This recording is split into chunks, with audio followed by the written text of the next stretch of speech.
Hello, everyone, and thank you for joining us. We will now hear a keynote speech from Charles Sims, Head of Technology for the Los Angeles Clippers. You're welcome to submit questions, and Charles will take them, time permitting. I will now cede the stage to Charles. Thank you. Thank you. Oh, this is definitely different. I've done many of these in person. It's hard to see reactions, so hopefully this isn't too terrible for everybody, but I'm kind of excited to chat. So let's get started. Hi, my name is Charles Sims. A little bit about me. I work for the LA Clippers. Hopefully a lot of you are basketball fans. I do live in LA, and I grew up in Denver, Colorado. For those of you who don't know anything or who knows anything about baseball and have been following this last week, it's been a really difficult week for me. And it's a terrible combination to be from Colorado while also working for the Clippers. Anyways, when I was originally asked to speak at this blockchain conference, I have to admit, I felt a little out of depth. I've been listening to many of you speak at great lengths about how to disrupt global financial markets or new tech far beyond some of even my understanding. I'm definitely impressed with the knowledge and expertise of my fellow speakers.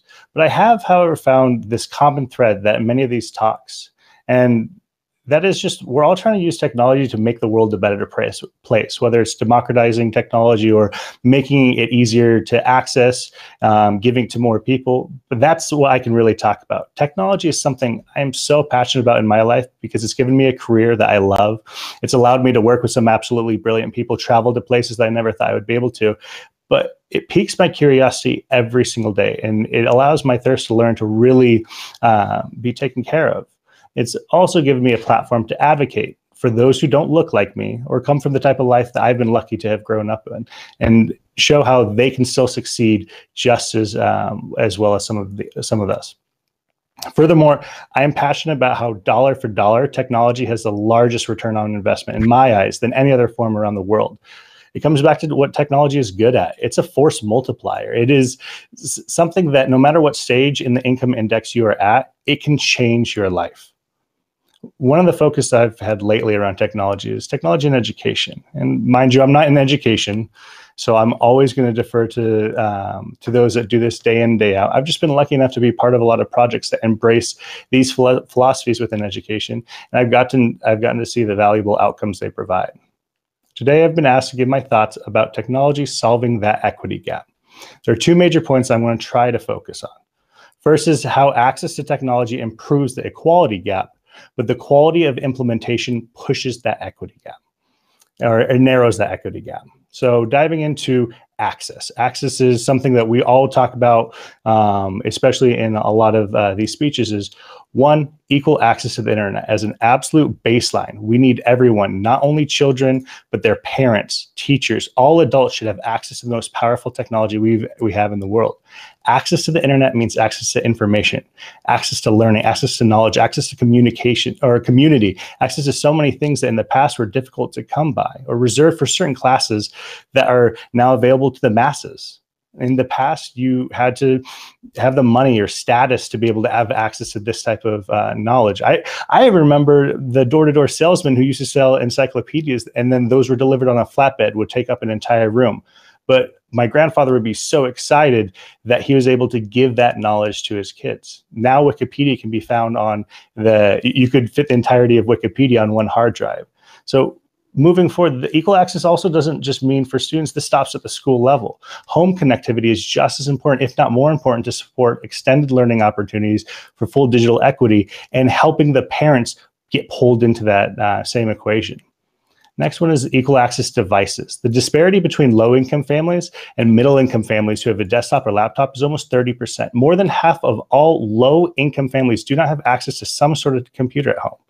In a time when we're asking students to stay home, have their entire day be in front of a computer, we have to improve that. We've seen great strides in one-to-one device programs that are sponsored, that are great PR, but they're most often being deployed in schools in higher income schools rather than lower income because of whether it's unfounded concerns about how the students will use the device or they'll lose it or it's going to get stolen because of the area they're in. But we have to get out of that frame of mind that why should we care what these devices are being used for? That yes, they're going to be used for schoolwork, but we have to embrace they're going to be used for other things as well. They're going to be used for Facebook. They're going to be used to go on e-gaming, but just giving them that device that allows them to surf the web as they please brings them closer to that same level of the higher income counterparts who have their own personal devices, as if it was just it was just there. Number 3 is embracing all devices. As teachers have started to ease up on bans on mobile phones in the classroom, we should use this opportunity to embrace multi-screen learning. The number one thing I've learned at technology and sports is how much information, how much value you can give to fans and to people that are watching it with multiple screens. Why can't we take that same thought process into the learning? This extends the possible learning hours, like we were saying, that as a student is headed home, they're able to continue to digest material at their own pace. As they're on the bus going to school, they're able to catch up on something that might be on the test today. And it's not just translating a 8.5 by 11 PDF so they can review it. It's actually changing how they process that material itself, how we produce those classroom materials. Flashcards, super easy to use, but there's also mobile gaming that we could use those same possibilities to enhance how the student is interacting with that knowledge. Number 4 is encouraging digital literacy. Learning how to learn seems like a very funny statement, but it is fundamental to life. We need to teach students how important it is to learn and problem solve using the tools they will have for the rest of their lives. In the past, we always had the jokes in algebra class. When am I actually ever going to use this? But now we need to flip that on its head, because we should be focusing on teaching students how to figure out things without this prescriptive approach. I want to tell you how to learn. That doesn't really work. I want to teach you to learn on your own and figure your own way of doing it right.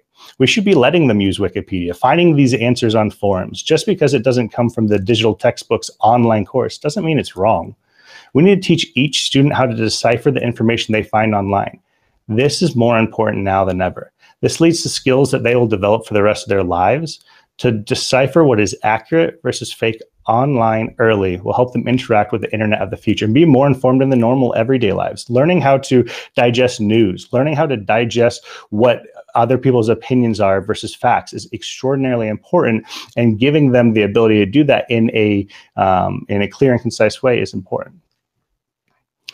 So I've gone over the baselines of what we must embrace to try to give every kid a level playing field. This is what a lot of people are saying: equality. We must have digital equality. But now I want to talk about what's even more important. And it's how to make that playing field work individually with each student and make the best learning experience they have, which is more along the lines of equity. In telelearning, or these days literally is tele-everything. In the past, you're held back by the limits of your physical reality. Whether you're in high school or middle school or elementary school, you're limited to the quality of the teachers and the systems around you. And mind you, every teacher is the most amazing thing in the world. So I'm not saying there are bad teachers. What I'm saying is there are 30 students in a classroom. They don't all learn the same way. If you're excelling at any subject and you pass what your peers were doing, you kind of you had to be held back. You might go to an accelerated class, but as soon as you got past that, again, you're held back. Or if you're in a remedial class, you're again in a remedial class of 30. So it's a piece that has 30 different students that need their own curriculum, but it has to be the least common denominator. Other piece that we learn with telelearning, textbooks are 5 to 10 years old on average, and then the curriculum that they're learning through is approved by the least common denominator. There are platforms that you can interact with and learn from experts around the world. I've been amazed by what many colleges have done, like MIT. They're providing courses online for free. You have access to the world-class professors that you never could have in the past. At the same time, the professor is able to teach thousands, if not hundreds of thousands of students versus your normal 200-person lecture hall. Why can't we do this in high school? Why can't we do this in middle school and elementary school? How can we take the same concept and apply it across the country, across the world, to learn from some of the best teachers out there with engaging lessons plans built specifically for that student? And it's not just this idea of we want to have superstars or reality stars that are teachers. What we want to do is we've seen YouTube creators like Frank and John Green, who have created courses for AP Bio or AP Literature. And in the comments, you're seeing how thankful students are. They say they're passing these tests because they had access to this type of learning that was specific to them, that was easy to look at rather than just a book. And then going deep into what we all know from technology is we got to gamify learning, or we got to at least make it entertaining. I've heard personalized learning is something that can be a hot topic, but the way I see it is how do we get the same kid that's able to pick up the mechanics and lessons of Fortnite or Minecraft in a matter of hours to pick up a physics or math concept in the same amount of time? I volunteered at a number of schools, and the learning applications look like they're from the 90s. It feels like some grant was just fulfilled by an application developer just to get either the PR message, or they just had to complete a SAO. It's not really thinking the way that we would be developing normal games. Going back to platforms like Khan Academy or Coursera, they exemplify what technology can really add to learning. It's not only giving students unfettered access to learn whatever they want to learn, but these platforms are now using things like game theory or personalized curriculum to provide the best outcome for the students themselves. And then lastly is supporting our teachers and supporting the parents. We've been talking a lot about students. With how quickly everything is changing for students, we can't forget to empower the teachers. We can't forget to empower the parents. There is becoming this gap in digital knowledge between the students and their teachers and parents that it comes from just because how quickly young students are able to learn new topics, learn new processes more easily than us adults can.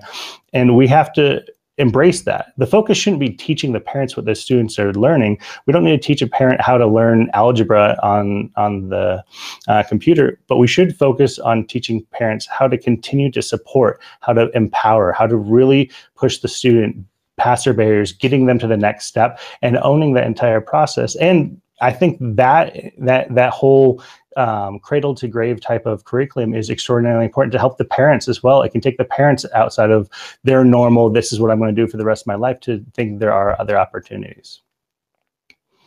So as I wrap up these two major points, I'm just hoping that we can focus on is we need to provide access to technology as the baseline, and then use technology to drastically reduce the equity disparity between different students through quality personalized learning. At the end of the day, technology is an accelerator. Whatever we apply it to, it's going to accelerate. It's not good, it's not evil, it's whatever we make of it. If we continue to sit back and let those that have access to technologies due to their zip code or their income level to continue to thrive while leaving those who don't have access behind, we're doing ourselves a disservice. But if we embrace the value of technology and how it can close the equity gap, not just the equality gap that we all like to say, I think we're committing to a future that is equitable for all, and we can achieve it much faster than we could ever realize. So mind you, and here's my disclaimer, I'm not in education, so I'm always going to defer to those that do this day in, day out. I've been lucky enough to be a part of a number of projects that embrace these philosophies. I've been able to see the outcomes they provide. I know how technology works. I know its potential, and hopefully you do too. Thank you for your time, and I'm happy to take any questions that might arise from that.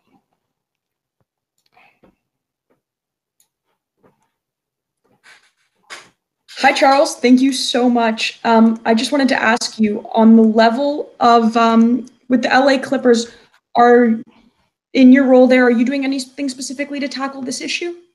Yeah, so the LA Clippers, we've had a number of projects that have gone into funding those who are enabling learning. So with where our new stadium is with Inglewood, one of the big focuses we've had around there is how do we help create self-sustainable programs rather than just giving money? How do we get the most value into those programs? And funnily enough, I've been surprised at how much a computer lab, even though it's not the really cool, sexy thing, the computer lab has been extremely important to having a safe space for a lot of these students to go. And as it's transitioned into some of more of these mini maker spaces that can allow them to grow. We've done a lot of work out in Hawaii as one of our sister cities to focus on figuring out where the biggest income disparity is and using those locations to try to inject technology, try to empower other businesses that can continue to do this. Because one of the things that you learn in sports or entertainment, you can't last forever. It's better to it's better to help somebody else get going, get started, continuing it forever, because it's our job is to win basketball games. Our job is to really focus on basketball. So it's so much easier to really get somebody who knows what they're doing and doing it right, rather than just trying to say, oh, well, we'll take this on and we'll do it forever, and then it peters out after 2 to 3 years. It's the fish, teach the person to fish type of thought process. Thank you, Charles, so much for taking the time. And as you said, and as we've heard throughout the event, it's absolutely incumbent upon us as individuals and organizations to lift up those communities around us. Yeah. All right.